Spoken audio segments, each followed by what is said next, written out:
Сайн байцгаана уу? Та бүхэндээ өнөөдрийн мэндийг хүргэе. Монголын баялаг дэлхийн иргэн хүмүүжлөө боловсрлоо сэдвийн хүрээнд хилцүүлэг яриа маань өнөөдөр оюун бэлэгтэйгээ бит хоёр үргэлжлүүлэхээр яриа маань эхэлж байна. За энэ удаагийн дугаараар бит хоёр Японы доо току буюу ёс суртахууны хичээл гэж байгаа. Тухайн хичээлийн 1-2 дугаар ангийн талаар бол бит хоёр хэлэлцэж ярилцсан байгаа. За тэгээд энэ удаад бол 3-4 дугаар ангийн хичээлийн талаар энд ямар агуулгатай хичээл ордгийг, ерөнхийдөө юун тухайг 3-4 дугаар ангиас эхлээд тэр насны хүүхдүүдэд юу орж эхэлдэг юм байна гэдэг талаар оюун бэлэгтэйгээ бит хоёр ярилцахаар бэлдсэн байна. За сайн уу оюун бэлгээ? Сайн байна уу? Хайр дуулцсангүй бит хоёр. Тэглээ. За ариун цэцэг бит хоёрын бэлтгэдэг. За бид бүгдийн тийм ээ. За ёс суртахууны хичээл ялангуяа Япон улсын маань хүүхд багчууд маань одоо 1-ээс 6 дугаар анги хүртэл ёс суртахууны хичээл дээр ямар агуулгатай хичээл үздэг вэ? Яаж хэрхэн одоо ёс суртахууны талаар суралцдаг вэ талаар одоо бид хоёр бэлдээд та бүхэндээ хүргэж байгаа одоо жижигхэн одоо энэ программыг тийм ээ одоо хүлээж авч үзэж байгаа та бүхэндээ энэ орой мэндийг хүргье. За өнөөдөр бид хоёр маань хамтран сууж ярилцаад Япон улсын бага сургуулийн 3-4 ангийн ёс суртахууны хичээлийн агуулгыг одоо та бүхэндээ танилцуулахаар бэлтгэлээ хүлээн авна уу. За бид хоёр харилцан ярилцаад та бүхэндээ танилцуулаад явъя. За би манай ариун цэцэг болохоор яг одоо хүүхдийнхээ ашиглаж байсан ёс суртахууныхаа номыг хажуудаа тавьсан байгаа тийм ээ. Яг ийм ном байгаа. За шар хавтастай бид бүгдийн ёс суртахуун гэсэн одоо юм ногоон цэцэгтэй цэцэг хоёр ногоон цэцгийнхээ хажуугаар хоёр шар өнгийн ирвэхээ ингээд нисэж байгаа зурагтай. За ийм хавтастай ёс суртахууны ном байна. За энэ ёс суртахууны номд мэр одоо яг эхний хоёр бүлэг дээр ямар агуулгатай байгааг та бүхэнд өнөөдөр ярилцъя гэж бодож байна. За би ингэж үтсэн яриад явчих уу болох уу? Тэгээ оюун бэлгээ шууд эхлээд явъя тий. За тэгээ. Окей, за тухайн 3-4 дугаар ангийн ном маань дотроо 4 бүлэг байна. Томчлож авах юм бол 4 бүлэг. Өнөөдөр та бүхэндээ бид бол хоёр маань эхний 2 бүлгийн талаар ярья гэж бодож байна. За 1-р бүлэг маань гарчиг нь ийм гарчиг байна. Өөрийгөө хөгжүүлэх гэдэг гарчигт маань дотроо 5 дэд бүтцтэй байна. Тухайн 5 дэд бүтцийнхаа 1-р болохоор сайн бодож хим хэмжээтэй өдөр тутмын одоо амьдралтай байя гэсэн утгатай байна. Сайн бодож өөрөө яг хэдэн цагт орой унтах уу, хэдэн цагт өглөө босох уу, өнөөдөр би яг юу идэх ёстой вэ гэсэн тийм агуулга байгаа. Тэгэхээр бага сургуулийн 3-4 анги гэдэг чинь болохоор 9-10 настай хүүхдүүд байна тийм ээ. Тэгэхээр 9-10 настай хүүхд маань одоо өөрийгөө одоо танин мэдэх ёстой гэсэн тийм 1-р гарчиг байна. За 1-р гарчгийн 2-р бүлэг нь болохоор өөртөө сайн ярилцъя гэсэн байгаа. Өөртөө сайн ярилцаад амьдрья гэсэн агуулгатай байна. За түүний дараа болохоор хоёрт нь болохоор хийн гэж шийдсэн л бол эцсээ хүртэл хичээе гэсэн агуулгатай. За гуравт нь болохоор зөв шударга гэж бодсон зүйлдээ маш зоригтой хандаж байя. За дөрөвт нь болохоор чин сэтгэлээсээ одоо үнэнчээр хандъя гэсэн агуулга байна. За эцэст нь болохоор өөрийнхөө сайн талыг улам хөгжүүлье гэсэн агуулга байна. За тэгээд 2-р том бүлэг нь болохоор хүмүүстэй харилцаад гэсэн гарчиг байна. За тухайн хүмүүстэй харилцаад гэдэг 2-р бүлэг маань дотроо 4 дэд бүлэгтэй. За тэгэхээр 4 дэд бүлгийн 1-р нь болохоор хэн бугайч гэсэн чин сэтгэлээсээ хандъя. За 2-т болохоор харилцаж буй хүнээ хүндэтгэе. За 3-р болохоор найзыгаа ойлгоё. За хамгийн сүүлд нь болохоор дэм дэмдээ тусалж байя гэсэн юм байна. За тэгээд өнөөдөр ариун цэцэг бид хоёр маань одоо ингэж харилцан ярилцаад сая миний одоо танилцсан нэгдүгээр өөрийгөө хөгжүүлээ, хоёрдугаар хүмүүстэй харилцаад гэдэг энэ бүлэгээ одоо юм гачгийн доор тухайн ном маань ямар одоо хүүхдийн нөгөө нэг үлгэрүүд бичсэн байна тийм ээ. Юуны талаар бичсэн байна гэдгийг одоо ингэж ярилцаад явъя гэж бодож байна. За тэгээд тухайн номыг нээнгүүд хамгийн одоо нэгдүгээр талд саяны гарчиг байгаа тийм ээ. За тэгээд хоёр талхаараа юу байгаа вэ гэхээр энэ номыг хэрхэн зөв ашиглах вэ гэсэн тийм заавар байгаа. Тэгэхээр хүүхдүүдтэй болохоор тухайн номонд бас хүндэтгэлтэй хандах, тухайн номоо хэрхэн зөв ашиглах гэдгийг одоо ингэ зурагчлаж тайлбарлсан байгаа. За тэгээд тухайн номоо бол 3 газарт ашиглана гэсэн. Тийм ээ? 3 газарт ашиглана. Хаана нэгдүгээрт сургууль дээр ашиглана. Хоёрдугаарт гэртээ ашиглана. Гуравдугаарт болохоор хүрээлэнгүй тойргийн хүмүүстэйгээ ашиглана гэсэн тийм бол байгаа. Тэгэхээр гэртээ сургууль дээрээ тийм ээ, сургууль дээрээ ангидаа ашиглана, сургуулийнхаа номын санд ашиглана, найз нөхдөдтэйгээ хамтдаа суугаад ашиглана. За гэртээ бол ерөнхийдөө гэр бүлийнхаа гишүүдтэйгээ хамтарч одоо ашиглана. За гурав болохоор хүрээлэнгүй гэдэг нь одоо өөрөөр хэлбэл одоо хөрш айлтайгаа жишээлбэл тийм ээ. Би одоо ёс суртахууны хичээл дээр ийм ном ашиглаж байгаа гэж үзүүлнэ. Аль эсвэл өвөө эмээгийн дэ очихтай ч юм уу тийм ээ. Өөрийнхөө ёс суртахууны номыг бариад очиод үзүүлэх гэдэг тийм утгатай байгаа. За сургууль дээр хэрхэн ашиглах вэ гэх юм бол тухайн номон дээр болохоор уншсан зүйлээ болохоор сайтар бодоод өөрийнхөө үзэл бодлыг тухайн ном дээр тэмдэглэж авах хэсэгтээ тэмдэглэж авах. Түүнчлэн найзынхаа хэлсэн, ангийнхаа найзынхаа ч юм уу тийм ээ хэлсэн санаа оноог тэмдэглэж авна гэж байна. За гэртээ болохоор гэр бүлийнхаа хүмүүстэй тухайн хичээлийнхаа сэдвийг ярилцсан. Ээжийнхээ ч юм уу, ахынхаа ч юм уу, эмээгийнхаа ч юм уу, аавынхаа ч юм уу сэтгэлийг сонсоод бичиж авах, тэмдэглэж авах зүйл дээрээ тэмдэглэнэ гэсэн тийм байр суурьтай. За 3 дахь гэдэг нь болохоор хүрээлэн бүгд нь одоо өөрөөр хэлбэл тухайн номын агуулга дээрээ за хүнсний дэлгүүр дээр ажиллаж байгаа хүмүүсүүд хэрхэн ажиллаа хийдэг вэ? Хэрхэн ажиллаа хийж байхдаа үйлчлүүлэгчтэйгээ яаж харьцаж хариуцлагатай ажиллаа хийдэг вэ гэдгийг одоо ярилцсан сэтгэлээ тэмдэглэж авна гэсэн тийм байдаг байна тийм ээ. За цаашлаа тэгээд тухайн номны дараагийн хуудас байна. Дараагийн хуудасны тэг болохоор юу байна вэ гэх юм бол өөрийнхөө талаар бичье гэсэн хэсэгт байна. Өөрийнхөө талаар бичье. За өөрийнхөө талаар бичье гэдэг нь болохоор тухайн хүүхэд маань мэдээж би ямар хоолн дуртай, би ямар өнгөн дуртай, за би ямар дуун дуртай гэдгээ бол мэдэж байгаа тийм ээ. Тэрийг бичснээрээ илүү цэгц болоод түнчлэн өөрийнхөө талаар илүү сайн ойлгодог болоод тухайн мэдээллийг одоо бусадтай ингээд үнэн зөвөөр тайлбарлах гэсэн утгатай. За тэгээд өөрийнхөө талаар бичье гэсэн дээр ямар сэдв байна вэ гэсэн чинь ийм сэдв байна. За чиний тоглох дуртай тоглох дуртай тоглоом.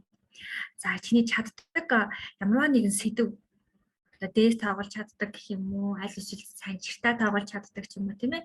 Юу ч байж болно. За дуртай спорт юу вэ? За чиний дуртай дуу юу вэ? Дуртай хоол юу вэ? За унших дуртай, ярилцах дуртай үлгэр юу вэ? За одоо чиний сонирхлыг татаж байгаа зүйл юу вэ? Тийм хөзрөөр тоглох дуртай байгаа гэдэг ч юм уу тийм ээ. Эсвэл цаасан урлагаар дуртай байгаа гэдэг ч юм уу. За өөрийнхөө дуртай зүйлийг чиний өөрөө өөртөө таалагддаг чиний нэг ямар нэгэн зан чанар юу вэ гэдэг чинь. Жишээлбэл найз маань ингээд ангидаар жоохон сэтгэлээр унсан байдалтай сууж явах юм бол би санаа тавьдаг гэдэг ч юм уу тийм ээ. Тийм өөрийнхөө зан чанарыг бичнэ. За түнчлэн өөрийн зориг болгож байгаа хүн хэм бэ гэх. За хамгийн сүүлд нь болохоор чиний ирээдүйн мөрөөдөл нь юу вэ гэж байгаа. Тэгэхээр 9 настай, 10 настай, 3 дугаар ангийн хүүхдийн маань мөрөөдөл бол янз бүр байдаг тийм ээ. Тэгээд за тийм байна да. За Аха.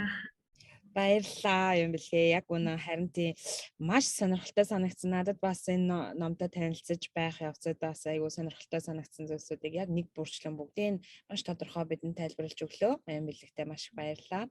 Тэгээ энэ номын талаар бас оруулах олон сайхан зүйлсүүд байгаа. Бид хоёроос чадвал зургийн тийм ээ зарим зүйлсийг оруулж өгөхийг хичээнэ. Тэгээд үнэхээр энэ номон дээр гарч байгаа зүйлсийг үзэхлээр бид нэр одоо зарим залуучууд маань тийм ээ ерөнхийдөө бид нар чинь нэг нас биед нэлийн хүрээд тэгээд одоо өөртөөгөө ажиллах одоо магадгүй те нөгөө бичиж тэмдэглэх төлөвлөгөө гаргах зорилго зорилт тавих гэд энэ олон зүйлсийг одоо бүр энэ 9 настай 10 настай байх үеэс нь л магадгүй нөгөө 9 настай 10 настай хүүхдүүд маань ягштал тэр бүрийг биелүүлээд тийм ээ бүгд одоо анги нийтээрээ хүүхдүүд маань бүгдээрээ тийм төлөвлөгөөтэй болоод бүгдээрээ тийм одоо зорилготой явна гэдэгтээ бол мэдээж бит хоёрын хувьд бол бүрэн төгс тийм байна гэж бол хэлж мэдэхгүй. Гэхдээ л тэр наснаасаа эхлээд ер нь би өөрөө юунд дуртай би өөрөө яадаг хүн юм бэ гэдгээл мэдгээл таних гал тийм ээ тэрийгээ илүү сайн таньж тэрэн дээрээ илүү сайн анхаарлаа хандуулж дараа одоо бусдтай харилцаан дээр анхаарлаа хандуулах юм а гэдгийг л одоо 3 4 дугаар ангийн хүүхдэд ойлгуулах хэмжээний ийм одоо сургалтыг байгаа юм байна гэдгийг бол ойлголоо шүү дээ тийм ээ. Тэгэхээр бит хоёр бол илүүтэй одоо Японы гэж онцгойлоод одоо энэ суртахууны хичээлийг яриад байгаа боловч энэ хичээл дээр гарч байгаа энэ зүйлс бол яг өнөөдрийн бидний амьдралд ч гэсэн яг одоо өнөө цагт байгаа хүүхдүүдэд хүмүүжүүлэх арга барил дээр маань ч гэсэндээ их одоо хэрэгтэй тулгамдж байгаа тийм ээ байх ёстой юм асуудал. Ийм жоохноос нь л одоо анхаарад явж яах нь одоо бидний гол үүрэг юм байна гэдгийг бас их ойлгож авч байгаа. Ийм чухал одоо хичээлийн нэг хэсэг байдаг байхын тийм ээ. Үнэхээр энэ хичээл бол их сонирхолтой чухал байна шүү. Яг үнэн тийм байна шүү. Тэгэхээр одоо өөрөөр хэлбэл бид нэр одоо яг өөрсдөө дэг цагтаа нартаа яг ажиллаж яг тэдэн цагт унтан яг тэдэн цагт босон өдөр яг өдрийн 3 хоолоо идсэн үү тийм ээ өөрийнхөө эрүүл мэндэд яг анхаарч байна уу? За санхүү дээр яг ягштал байна уу гэдэг нь болохоор яг л одоо хэдэн насны хүний ч одоо нэг мөрдөл ууг нь их л зохистой байгаа зүйл байна да тийм ээ. Тэрийг болохоор бүр энэ хүн ном гэдэг маань 3 4 дугаар ангийн 9 настай 10 настай хүүхдийн номны бүр хамгийн ихний бүлэг нэг тийм байгаа гэхээр бас маш багаас нь бас бодлогын чанартай жимшгсүүрийг бас бэлдэж байгаа юм шиг санагдаж байна л да. Ярьж явах явцад яг ингээл харагдчихлээ л да.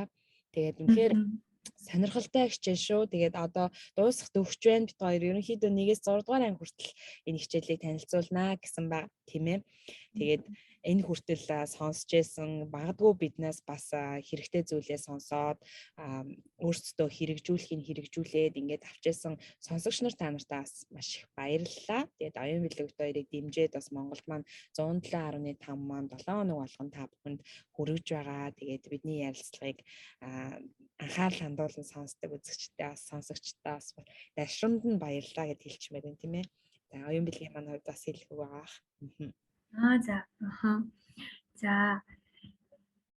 За тэгээд ерөнхийдөө миний хувьд болохоор яг би 33 настай. Тэгээд одоо 9 настай, 10 настай Япон хүүхдүүдийн одоо ерөнхий боловсролын хичээлийн ёс суртахууны хичээлдэг үздэг номыг ингээд уншихаар над өнөөдөр жишээлбэл миний хамгийн дөрөв тархинд яг буусан зүйл юу вэ гэхээр одоо асуулт асуумаар санагдаж байгаа. Тэгэхээр миний яг дуртай үлгэр юу илээ? Миний яг дуртай одоо өөрөө таалагддаг миний өөрийн ямар зан чанар билээ? За би яг өглөө өнөөдөр өдрийн 3 хоолоо сайн амт шимттэй хоолоо идсэн үү? Өглөө яг эртлэн болсон уу? Орой яг эрт унтсан уу гэдэг ч юм уу. Яг энийг мөрдмөр ойлуулах зүйлүүд надад байна л да. Тэгээ бас нэг сонирхолтой зүйл нь одоо та бүхэн танилцуулмаар байгаа зүйл ялангуяа монголчуудын хамгийн сайн мэддэг алтан загасны үлгэр байна тийм ээ. Алтан загасны үлгэр тухайн алтан загасны үлгэр маань энэ ёс суртахууны номон дээр байна. Тэгэхээр Японы 9 настай хүүхэд алтан загасны үлгэр үздэг байна гэсэн үг. Тэгээд агуулгын дотроо 7 бүлэгтэй юм байна. Тэгээд ерөнхийдөө яг л бид нарыг жоохон бахтаа уншдаг байсан шиг өвгөн гол дээр очиод алтан заагаас тийм ээ яг ингээд бариад тэгээд алтан загсыг ингээд буцаага голтон тавьж яхад нь баярлалаа таны хүслийг сонсё гэдэг. Зүгээрээ гэд гэртээ хараад эмгэндээ хэлсэн чи эмгэн нь усны сав манайх усны сав модон усны сав өвдөрсөн учраас ингээд шинэ усны савтай бол гэж хэлгээд. За тэгсэн чинь алтан загсаасаа гуйж юм. Тэгээд 2-р бүлэг, 1-р бүлэг нь болохоор алтан загсаа явуулж байгаа юм л да. 2-р бүлэг нь болохоор модон усан савтай болж гин, 3-р бүлэг нь болохоор орд харштай болж гин, 4-р бүлэг нь болохоор алт мөнгө идэлтэй болж гин, 5-р бүлэг нь болохоор эмгэн нь хатан болж гин. За 6-р бүлэг нь болохоор эмгэн нь би далайн эзэн хатан болмоор байна гэж хэлж байгаа. За тэгээд өвгөн нь алтан загас дээр очиод манай эмгэн далайн хатан болмоор байна гэж хэллээ. Тэгэхэд алтан загас маань гунигтаа царайлаад тэгээд ингээд далаа руугаа буцаад гүн шумбаад явлаа гэдэг алтан загасны үлгэр маань дуусчих. За тэгээд хамгийн сүүлд доор нь хоосон хүснэгт үлдээгээд гарчхан дээрээ болохоор хүүхэд багчуудаа энэ хүү үлгэрийг уншаад та бүхэнд ямар сэтгэл төрсөн бэ? Гэртээ эмгэн алтан загас эмгэний хүслийг алтан загас биелүүлнэ гэж бодож байна уу? Үргэлжлэл нь ямар байгаа бол та бүхэн ярилцаарай гэдэг жагаа. Хамгийн сүүлд нь найзуудтайгаа ярилцаарай. Тэгээд тэмдэглээрэй гэж байгаа юм л та. Тэгэхээр надаа бас харцсангуу бас сонирхолтой санагдлаа л да. Би 27 жилийн өмнө одоо бас л алтан загасны үлгэр уншаал номыг харж ил байсан хүүхэд ихэнх монгол хүүхдүүд маань тэгэл алтан загасны үлгэрийг уншиж үздэг шүү дээ, тийм ээ. Тэгэхээр одоогийн өнөө одоо 2021 он 9 настай Япон хүүхдүүд бас алтан загасны үлгэр үзэж байна. Гэхдээ миний бас нэг сонсон зүйл юу вэ гэхээр Японы нөгөө нэг боловсролын байгуул маань тухайн номон дээр тавих үлгэр дээр маш хатуу болсон л доо. Жишээлбэл одоо хит эмэгтэй хүнийг одоо доромжилсан агуулгатай үлгэр тавихгүй гэдэг ч юм уу. Хит эрэгтэй болон ах нар, авга ах нар гэдэг ч юм уу, нагаз ах нараа өвөөгөө ингээд хит дэмжсэн, хит магтсан өгүүлбэр бас бичихгүй гэдэг тийм хандлага байгаа л да. Тэгэхээр би бас ингээд алтан загасны үлгэрийг байхаар гайхсан зүйл маань юу вэ гэх юм бол энэ жоохон айгүй хуучны зохиол учраас хитрхи нөгөө нэг юм гендрийн талаас харахаар ямар байдаг бол заавал эмгэнэ нэг тийм нөгөө шунхаа тийм ээ. Тийм биш болов тийм сэтгэл төрүүлэх вэ гэж жоохон бодсон. Гэхдээ бас бодлогын чанартай л тавьсан байх гэж бодсон. Тэгэхээр миний бас нэг сонирхолтой зүйл бол энэ надад санагдсан. Нэг үлгэр бол юм байна. Тий, айгүй гоё нөгөө нэг тий, номон дээр ер нь ингэж одоо юу гэдэг нь танилцуулж байгаа юм дандаа энэ үлгэрээр жишээ аваад тий дандаа нэг өөрөөр нь бодуулаад өөрөөр нь тэрний талаар ухаж бодуулж үр дүнгийн өөрөөр нь бичүүлж гэдэг ч юм уу тий энэ хичээлийн ерөнхий нэг юм аргачлал нь тийм байгаад ах шүү. Тий ер нь чи өөрөө уншиж танилцсан тэгээд тэрийгэ эргцүүлж бодно тэгээд бичиж тэмдэглэн гэдэг юм уу нэг тийм зарчим нэг гэж яваад ах шүү. Тий аюу сонирхолтой харин тий. Тэгэхээр одоо бид хоёрын хувьд жоохон бахта алтан загасны үлгэрийг уншаад хамгийн гол нь эргцүүлж бодоод бусадтайгаа ярилцаж байсан нь бодлоо яадаг бол харин тийм тий уншаад өнгөрч байсан болов харин энэ номон дээр болохоор уншаад ойлгосон зүйлээ тэмдэглээд тэмдэглэснийхаа дараа дахиад найзтайгаа ярилцаад найзынхаа сэтгэлийг тэмдэглээд аваарай гэдэг жагаа юм л да. Тэгэхээр юмыг заавал эргцүүлж бодуулж байна.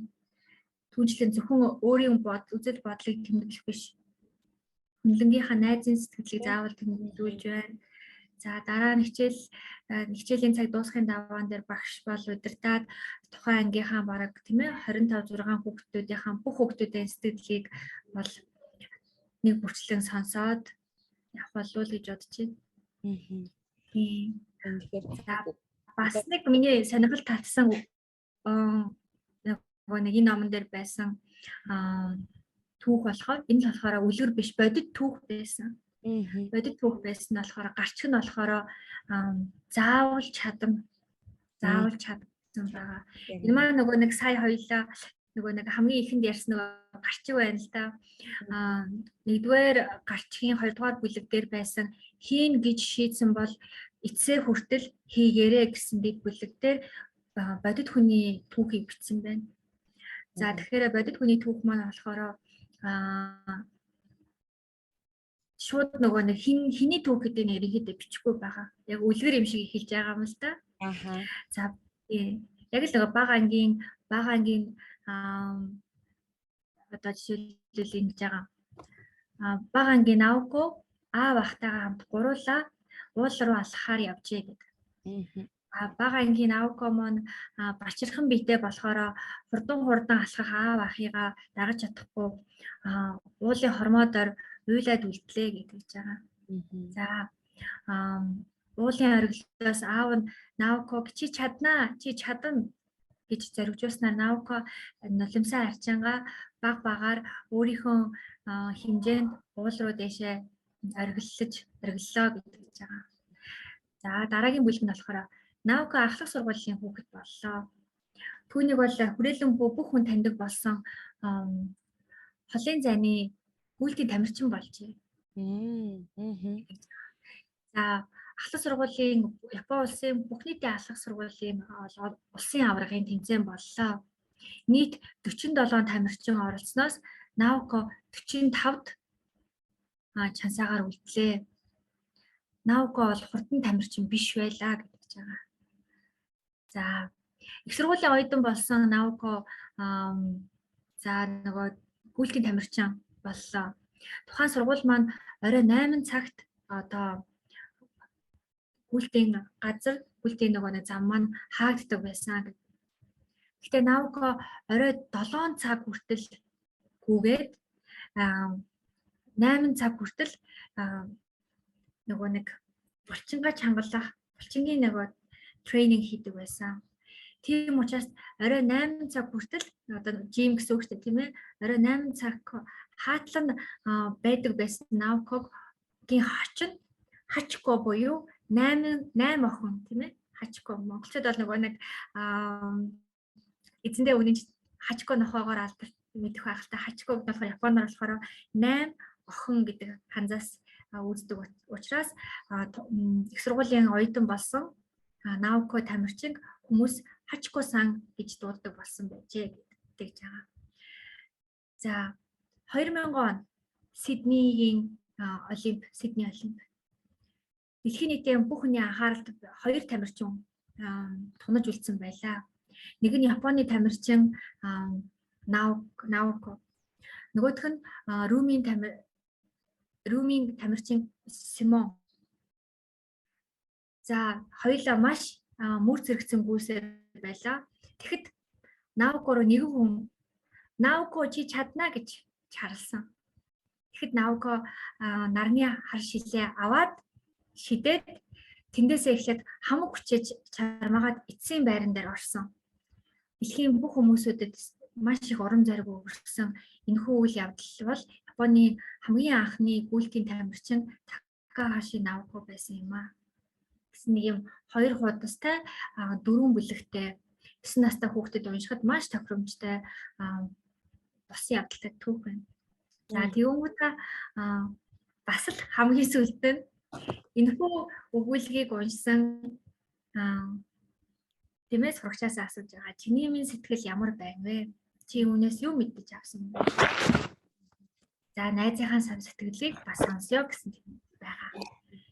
Тэгэхээр бас энэ надад их сонирхолтой буюу яг бодит хүний амьдралын түүхийг ингэж жигхэн гой бичсэн маань 9-10 настай хүүхдэд бол бас л урам зориг өгөх юм шиг надад санагдлаа. Тэгээ манай Монголд ч гэсэн тийм ээ уг нь 9-10 настай хүүхдийг зоригжуулах урамшир болохоор тийм ээ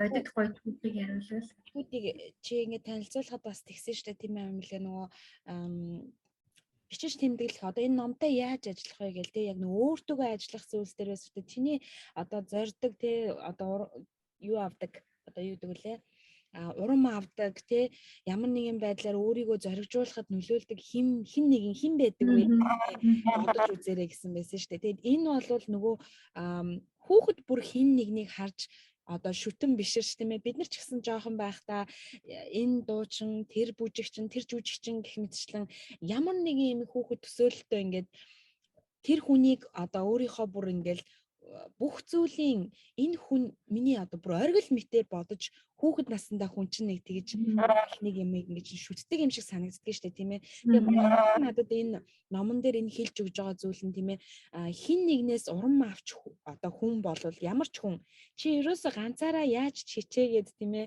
магадгүй одоо яаж чи бүгдийг чаддаг байгаад тутах зүйл гарнаа тийм ээ. Тэгээд чамд бол зам чиг болж өгөх хин нэгэн заавал байна гэдгийг бол бас ойлгуулж өгч байгаа юм шиг надад санагдлаа. Тэгээд саяны түүхийг ч гэсэн ингээд сонсож байхад бид нар ингээд нэг одоо том болсон хойноос тийм нас биеийн төрсэн хойноос ч гэсэн ингээд нэг хин нэгнээс тусламж аавна гэдэг нь нэг тийм ичмэр ч юм шиг тийм заримдаа одоо чадахгүй байгаагаа илэрхийлээд чадж байгаа хүнээс бас туслалцаа аавна гэдэг бол бас хүнд байх ёстой их том чанар болов гэж бодож байгаа байхгүй тийм ээ. Тэгээд саяны тэр зүйл дээр гарч байгаа нь юу байна вэ гэхээр тухайн тэр хүүхдийг тийм ээ яг тодорхой цаг хугацаанд нь тэр хүүхдийг зоригжуулдаг, хажууд нь дэмждэг, ард нь байна гэдгийг ингээд өөрт нь мэдрүүлж байгаа нэг тийм том хүч байлаа шүү дээ тий. Тэгээд үүнийгээ дагаад бас тэр хүүхдийн хичээл зүтгэл тэр хичээл зүтгэлийг нь давхар хажууд нь бас урамшуулж байгаа, чиглүүлж байгаа ийм зүйл байсан байх гэдэгт бол эргэлзээгүй байна тий.